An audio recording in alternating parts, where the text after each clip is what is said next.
Today we have with us Mr. Pramod Joshi, he's an eminent journalist and having experience of somewhere around 38 years. He started his career in year 1973. Has been associated with various media groups like HT, TOI. He has been working with Swatantra Bharat, Lucknow also.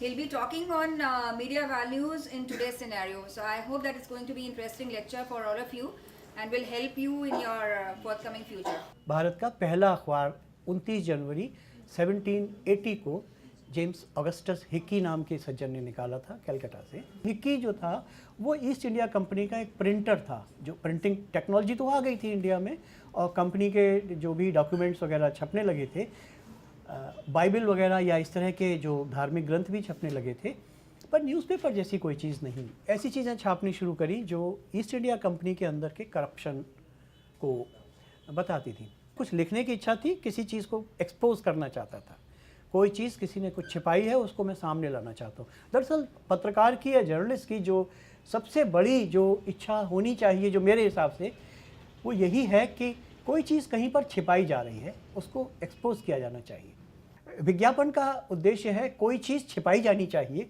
यानी अपने अवगुण छिपाए जाने चाहिए, और कोई चीज़ दिखाई जानी चाहिए, यानी जो गुण नहीं भी हैं उनको बताया जाना चाहिए। और जर्नलिज्म का है कि कोई अवगुण है तो उसको ज़रूर छापा जाना चाहिए अगर आपने अच्छा काम किया। तो इसलिए जो अच्छे पत्रकार या पुराने पत्रकार थे वो अपनी पब्लिसिटी के लिए भी कोई बहुत बड़ा ध्यान नहीं रखते थे। हमारे जो जुगल किशोर शुक्ल ने पहला हिंदी का अखबार निकाला उदंत मार्तंड नाम से, ऐसे बंगला अखबार निकले, अरबिक अखबार निकले, उर्दू अखबार निकले। मीडिया का दूसरा विस्तार हमने 1977 के बाद देखा है। 1977 के बाद हिंदी अखबारों का उदय हुआ है। इस दौरान अंग्रेज़ी के अखबारों का भी विस्तार हुआ है, लेकिन अंग्रेज़ी के अखबारों की रीडरशिप या सर्कुलेशन में उस तरीके की वृद्धि नहीं हुई। इसकी वजह यह है कि जो लिटरेसी है वो जिस रेट पर नीचे से बढ़ रही है, उसमें ज़्यादातर देसी या भारतीय भाषाओं के ही अखबारों की रीडरशिप ज़्यादा है। 1995 तक हमारे देश का जो टेलीविज़न का मीडिया था वो ज़्यादातर प्राइवेट नहीं था, उसमें सब सरकारी दूरदर्शन का मीडिया था। हाँ, 95 के पहले, कुछ साल पहले, हमारे दूरदर्शन में एक या दो प्राइवेट कार्यक्रम शुरू हो गए थे। जैसे आज तक का एक बुलेटिन आता था, इसके अलावा वर्ल्ड दिस वीक इनका प्रणय रॉय का था, और इसके अलावा चुनाव के दौरान जब कवरेज रिजल्ट्स आने लगे थे तो उसमें प्रणय रॉय और विनोद दुआ मिलकर के ये प्राइवेट कमेंट्री के साथ रिजल्ट्स देने लगे थे। मैं इसमें वो इश्यूज़ उठाना चाहता हूँ जो वैल्यूज़ को लेकर के, क्या वैल्यूज़ हैं जो इस दौरान आई। तो प्राइवेट हैंड्स में जब इलेक्ट्रॉनिक मीडिया का जाने का मतलब था कि केवल प्रधानमंत्री के वक्तव्य या केवल सरकारी घोषणाएं ही उसमें नहीं होंगी, उसमें बहुत सी ऐसी चीज़ आ जाएंगी जो, और चूँकि मल्टीप्लिसिटी होगी, कई होंगे तो एक दूसरे से कंपीट करेंगे। अगर एक गलती किसी एक चैनल से हो जाएगी तो दूसरा उसको पूरी कर देगा। मोनोपोली नहीं रहेगी सरकार की, ये एक इसके पीछे का आशय था। तीन चीज़ें होती हैं जो मीडिया मूलतः करता है।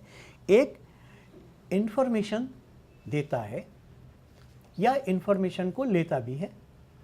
दूसरा, ओपिनियन को लेता है या ओपिनियन को देता भी है। और तीसरा, अगर किसी के पास, कोई इंडिविजुअल के पास एक्सप्रेशन है। हम सबसे ज़्यादा ध्यान जिस शब्द पर देते हैं वो होता है न्यूज़ यानी बेसिकली इन्फॉर्मेशन। न्यूज़ का कोई भी मतलब हो, और जो न्यूज़ का सबसे आसान जो वो है परिभाषा, वो ये है, न्यू का प्लूरल है न्यूज़। जो कुछ भी नया कुछ हो रहा है उसकी जानकारी देना। हमारा जर्नलिज्म में जो काम होता है वो ऑब्जेक्टिविटी, फेयरनेस और एक्यूरेसी है। ऑब्जेक्टिविटी का आशय है बी ऑब्जेक्टिव, यानी बहुत आप पर्सनल, ये न्यूज़ कवरेज को लेकर के है कि आप सीपीआई सीपीएम से परेशान हैं, या बीजेपी से नाराज़ हैं, या कांग्रेस को पसंद नहीं करते, या कि आप किसी और पार्टी को पसंद करते हैं, ये अलग अलग अपनी जगह पर है। वो तो आप यहाँ ओपिनियन व्यक्त करेंगे और अपने नाम के साथ, लेकिन जिस वक्त आप न्यूज़ को गैदर करेंगे या कवर करेंगे, उस वक्त ऑब्जेक्टिव होकर के व्हाटएवर जो कुछ भी हो रहा है उसको, यही फेयरनेस है। फेयरनेस का मतलब है कि आप उसमें जानबूझ करके कोई ऐसी चीज़ नहीं डालें जो उस न्यूज़ को बिगाड़े या उसका रास्ता कहीं से कहीं बनाए। और तीसरा ये कि उसमें कोई तथ्य गलत नहीं होना चाहिए, एक्यूरेट होनी चाहिए। ये एक सामान्य सी ये कोई एथिक्स नहीं है, ये क्वालिटी है जर्नलिज्म की है। लेकिन सारी बातें यहीं से शुरू होती हैं। आमतौर पर जो आपके ऊपर आरोप लगते हैं या जो आपके पास दिक्कतें आती हैं वो इन्हीं से निकल करके आती हैं। ये हमारे पास कुछ टूल्स हैं जो हमें बताते हैं कि हमारी सीमाएं क्या है।